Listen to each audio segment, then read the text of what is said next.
DJ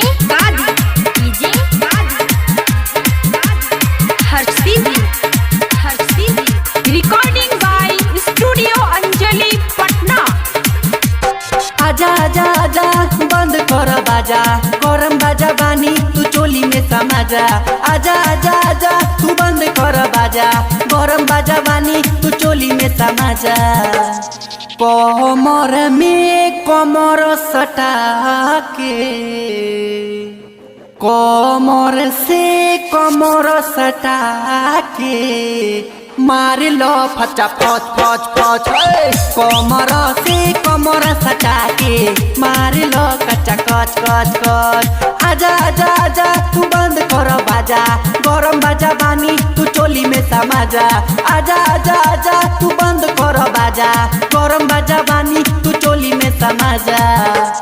कमर से कमर सटा के, कमर से कमर सटा के मार लो फचा फच फच फच। कमर से कमर सटा के मार लो घचा घच घच घच।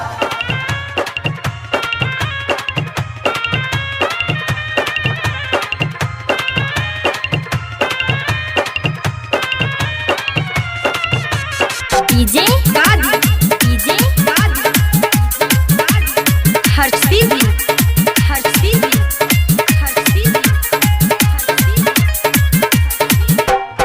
देखला में मिली न मजा, अब न लहंगा में घुस जाए राजा। देखला में मिली न मजा, अब लहंगा में घुसाए राजा। राजा राजा राजा बंद कर बाजा, गरम बाजा बानी तू चोली में समाजा। राजा राजा राजा बंद कर बाजा, गरम बाजा बानी तू चोली में समाजा। कमर से कमर सटा के,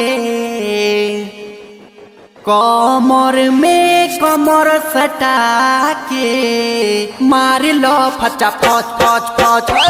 कमर से कमर सटा के मार लो घचा घच घच घच।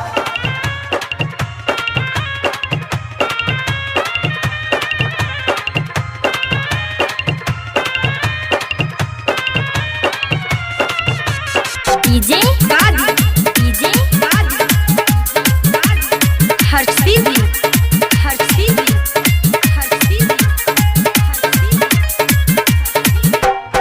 कहे निहार तारा राजा ये ढूंढी,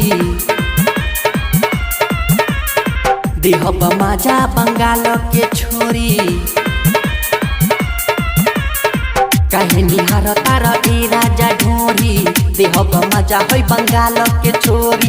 राजा राजा राजा बंद कर बाजा, गरम बाजा बानी तू चोली में समाजा। हे राजा राजा राजा बंद कर बाजा, गरम बाजा बानी तू चोली में समाजा। कमर से कमर सटा के, कमर में कमर सटा के मार लो फचा फच फच फच। कमर से कमर सटा के मार लो घचा घच घच घच।